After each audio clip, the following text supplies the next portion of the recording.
Okay, so let's be real here. Hmm. We all love those like dreamy vacation photos, right? Like the turquoise waters, So, plates piled high with delicious food, of course. maybe even like a selfie with a camel Uh-huh. who's like looking a little unsure about the whole thing. Yeah. But what if I told you that while we're like busy crafting our perfect online vacation persona, Right. we might also be sending out a beacon to some less than savory It's characters. funny, isn't it? This desire to share our experiences with the world. Right. But then by doing so, sometimes we unintentionally open ourselves up to these risks Yeah, that we don't even think about. exactly. And that's why today we're doing a deep dive into this article that really made us think. Go. It's called Vacances, réseaux sociaux et cambrioleurs, le trio infernal dont vous vous passerez bien. Wow. Which, if your French is a little rusty, translates to vacations, social networks, and burglars, the infernal trio you could do without. It definitely grabs your attention. And that's the point, I think. The article is all about the security risks of oversharing your vacation details online, Yeah. which is something a lot of people don't think about. Until it's too late. Exactly. So consider this your friendly PSA. Yeah. Because today we're going to unpack those risks, figure out how to minimize them, How's it and going? ultimately help you enjoy your vacations even more by being a little more mindful of what you're sharing online. I like that. Less time stressing about filters, Right. more time actually enjoying that camel ride, right? Exactly. And the article wastes no time in hitting us with a hard truth. Okay. It says that 78% of burglars Whoa. use social media to scope out their targets. 78%, that's a lot. Yeah. I knew social media was a thing, but I didn't realize it was that much of a thing for burglars. Yeah, it's not just casual scrolling, though. You Right. have to think about it. Okay. Social media gives burglars like a real-time, Yeah. detailed look into people's lives. Mm. Their vacation plans, locations, even those empty house updates. Oh, yeah. It's all right there if you know where to look. So it's not just about me posting like living my best life in Bali with a geotag. Right. What if I'm super careful with my own privacy settings? That's a great start. But here's where it gets a little tricky. Okay. Even if you lock down your own accounts, Yeah. think about friends and family. Okay. Let's say you're off on that 3-week Maldives getaway. Right. You've got radio silence going on, Mm. digitally detoxing like a pro. Been there, done that, got the t-shirt, Uh-huh. which I'm definitely not posting about until I'm back home, of course. Smart move. Haha. But now imagine your well-meaning Aunt Gertrude comments on your last pre-vacation photo. Uh-oh. Have a wonderful time on those beautiful islands. 3 weeks in paradise, you lucky duck. Oh no, Aunt Gertrude strikes again. Exactly. So even if I'm being careful, someone else could accidentally blow my cover. What can we do about that? Well, the article has some clever suggestions, and one of the simplest is just delaying the gratification. Okay. Hold off on posting those vacation pics until you're back home. All right. And it turns those envy-inducing shots into fun throwback moments I like it. and drastically reduces the risk of advertising an empty house. Yeah, I can get behind that. Yeah. And plus, sometimes those real-time vacation posts feel a little forced, you know? It's like you're trying too hard to prove you're having an amazing time. Yeah, Saving it for later can actually make it feel more genuine, I agree. like you're sharing a special memory. Absolutely. It's about shifting the focus from performance to genuine connection. Right. And while you're at it, Yeah. consider adding a little mystery to your posts. Okay. The article suggests leaving location tags off. Yeah. Keeps things ambiguous Yeah. and lets people engage with your photos in a more personal way, Okay. like asking questions, Yeah. sharing their own travel dreams. Okay, I like that. Yeah, So instead of look at me, I'm here, right. it becomes more of a conversation starter. Exactly. More intrigue, less risk. Exactly. And here's a tech tip that goes even further. Okay. Disable geolocation on your photos. All right. You might be posting later, but stripping out that embedded location data Okay. adds an extra layer of protection. So even if someone's super tech savvy and tries to dig into the photo details, Right. they won't find any hidden location breadcrumbs. Exactly. I like it. Okay, so even with all this digital maneuvering, let's not forget about good old-fashioned physical security. Of course. The article emphasizes that securing your home is just as important as securing your online presence. Yeah, It's like a multi-layered defense system. it is. Because even if someone doesn't know exactly when I'm gone, Right. a house that looks totally abandoned is still a tempting target. For sure.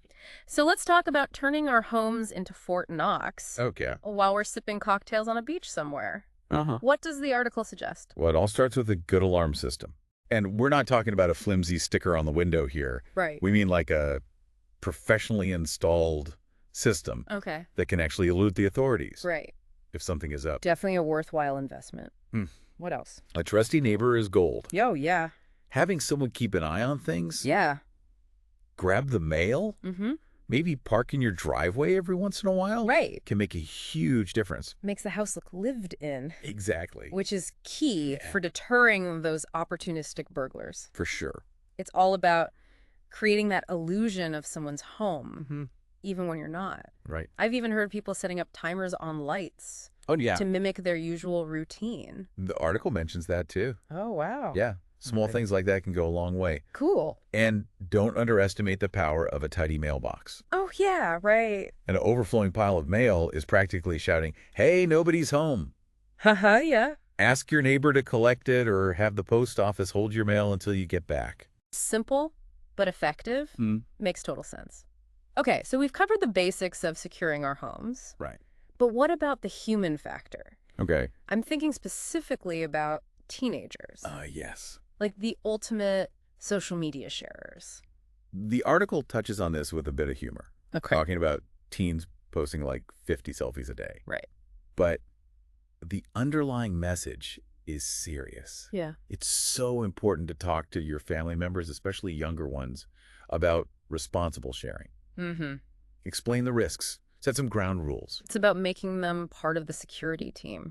Exactly. Not just lecturing them, Right. but explaining why these precautions are important. Yeah. And maybe even leading by example. Exactly. It's about creating a culture of digital awareness within the family. Yeah. And, this article goes beyond just the practicalities of security. Okay. It touches on something really interesting. Here's where it gets really interesting. The article suggests that disconnecting from the need to constantly share online could actually lead to a more mindful, present vacation experience. Whoa. It's a radical idea in our hyper-connected world. Right. What if we focus less on documenting our vacations and more on actually experiencing them? Okay, I'm intrigued. So less time crafting that perfect caption, Yeah. more time actually soaking up the sun, the sights, the sounds. Exactly. What if instead of seeking validation through likes and comments, Right. we tuned into how the experience felt to us personally? Okay. The article hints that this kind of disconnection might be the key to a more authentic and enriching vacation. I'm trying to picture this. I'm on that beach, toes in the sand, no phone in sight. Mm-hmm. I'm actually feeling the warmth of the sun, hearing the waves crash, maybe even noticing the scent of the ocean air. You're painting a vivid picture, and that's the point. Yeah. Those sensory details, they often get lost when we're too busy snapping photos and composing witty captions. Right. When we're truly present, those details create lasting memories, Right. ones that resonate long after the vacation is over. Wow. I'm already feeling more relaxed just thinking about it. Huh. But I have to admit, a part of me still wonders about sharing those experiences Yeah. with friends and family, especially those who can't travel themselves. Isn't there value in connecting people Yeah. through those glimpses into our lives? Absolutely. Sharing can be a beautiful way to build connections and inspire others. Right. The key, as the article subtly suggests, lies in finding the right balance. So it's not about ditching social media altogether. Right. It's about being more intentional with our sharing. Yeah, Maybe yeah. choosing moments that really resonate with us and sharing them with a purpose beyond just racking up those likes. Precisely. And that brings us to another interesting point the article makes. Welcome back to our deep dive Yeah. into the sometimes surprising link between vacations, social media, and the potential pitfalls of sharing our adventures online. Yeah, we've been unpacking the security risks, but now I'm kind of curious about the psychology behind why we share so much in the first place. Right. It's almost like we need those Instagram posts Yeah. to prove we were actually on vacation, you know? It's interesting. And while the article doesn't explicitly delve into the psychology, Right. I think it is a crucial piece of the puzzle. Mm-hmm. We live in a world where experiences are often validated, Yeah. even defined Yeah. by how they're portrayed online. Yeah, it's like we're collecting likes as souvenirs instead of seashells. Uh-huh. But then the article throws this curveball, the idea that true relaxation comes from disconnecting from that need to share. Right. It seems almost radical in today's hyper-connected world, right? What's fascinating here is that it challenges the very way we think about vacation. Yeah. What if, instead of seeking external validation through online sharing, we shifted our focus inward? Mm-hmm. What if we paid attention to how the experience feels to us? Okay. The article suggests that this inward focus might actually lead to a more authentic, richer vacation experience. So instead of composing that perfect caption, Yeah.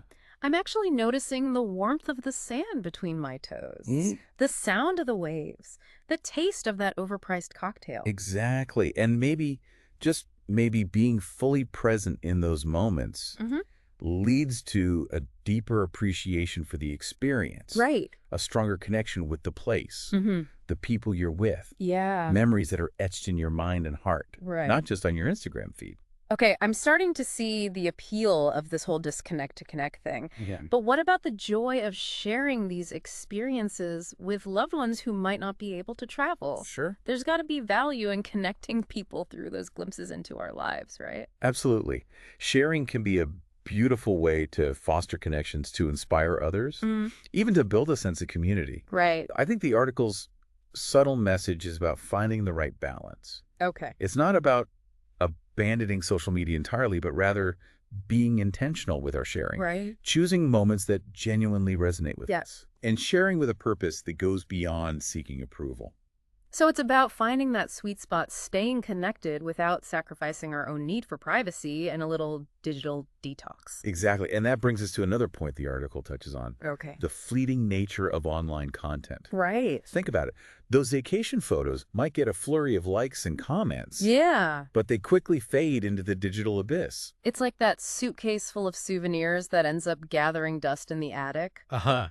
You know, you were excited about them at the time, Right. but eventually they just become clutter. Whereas the memories we create, the feelings we experience, those have the potential to stay with us long after the tan lines fade. You're right. And when we're truly present, not distracted by the urge to document every moment, we create space for deeper observation, more meaningful connections. Right. We gather those sensory details that make the memories so vivid. I love how you put that. Yeah. Deeper observation, more meaningful connections. Yeah. It's about prioritizing experiences over their digital representation. I'm starting to understand this in a whole new light. Good. It's not about depriving ourselves or others of the joy of sharing. Right. It's about shifting our focus, making sure the experience itself is the priority. And perhaps by disconnecting from the need to constantly broadcast our lives, Yeah.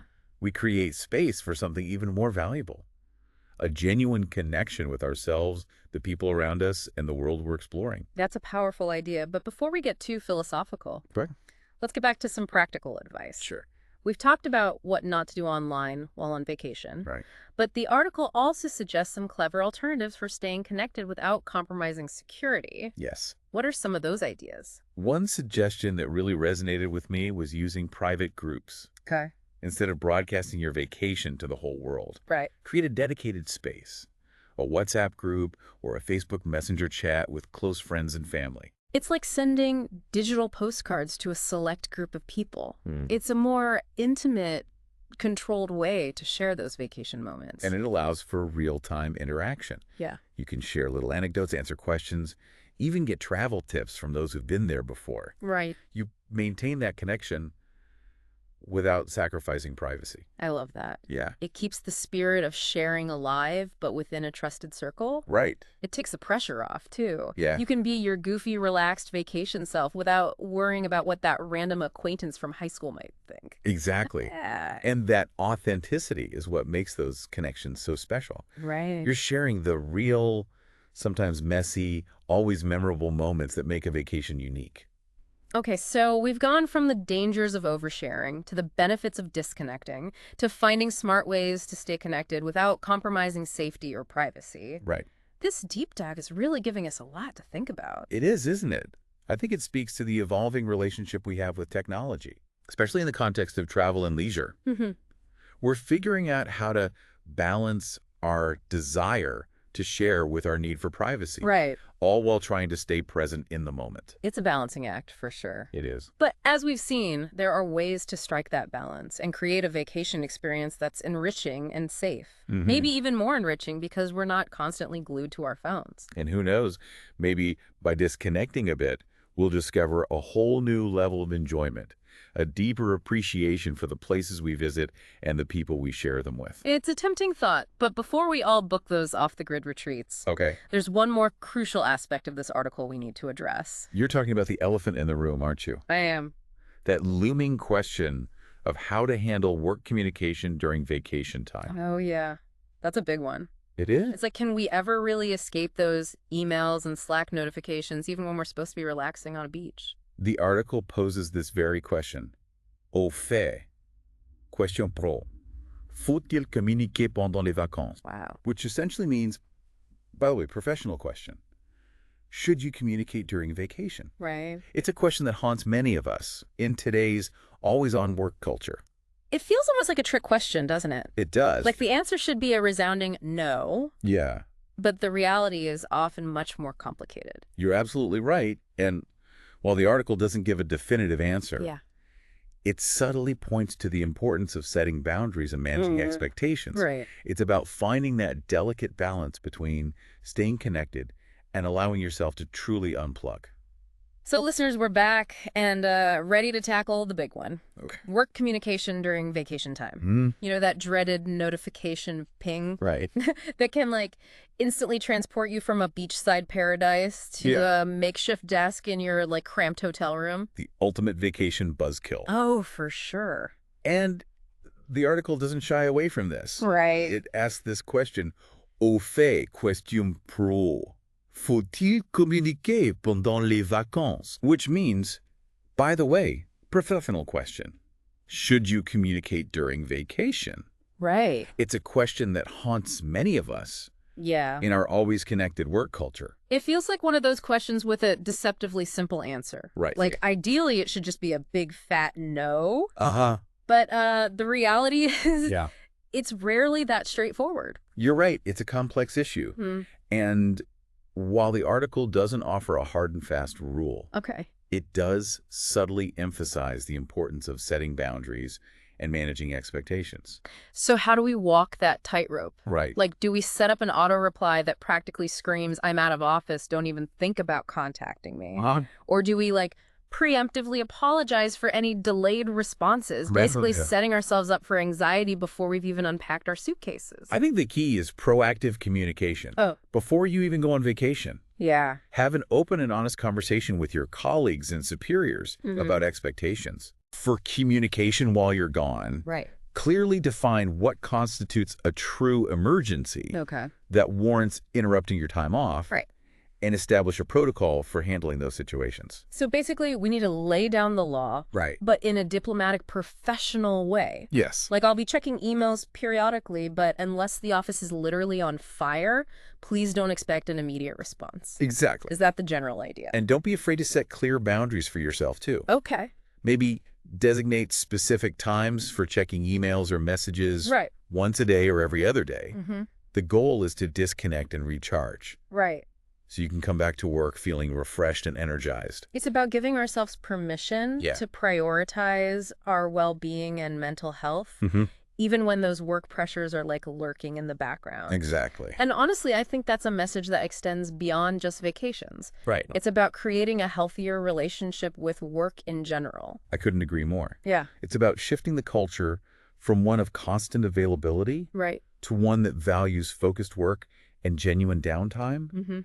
And by setting those clear boundaries during our vacations, Yeah. we can start to model those behaviors in our everyday work lives. It's like a ripple effect, right? Yes. We create this little pocket of sanity during our time off, and then those ripples spread outward, influencing our colleagues, our bosses, maybe even the overall work culture. A ripple of relaxation spreading throughout the workplace. I love that. But it's important to acknowledge that this shift requires effort Yeah. from both individuals and organizations. Right. Individuals need to be proactive about setting boundaries, Yeah. communicating those boundaries, and resisting the urge to be constantly connected. And organizations need to foster a culture Yes. that supports genuine disconnection. Right. A culture where employees feel empowered to take time off without fear of repercussions or that like nagging sense of guilt. The two-way street. Yeah.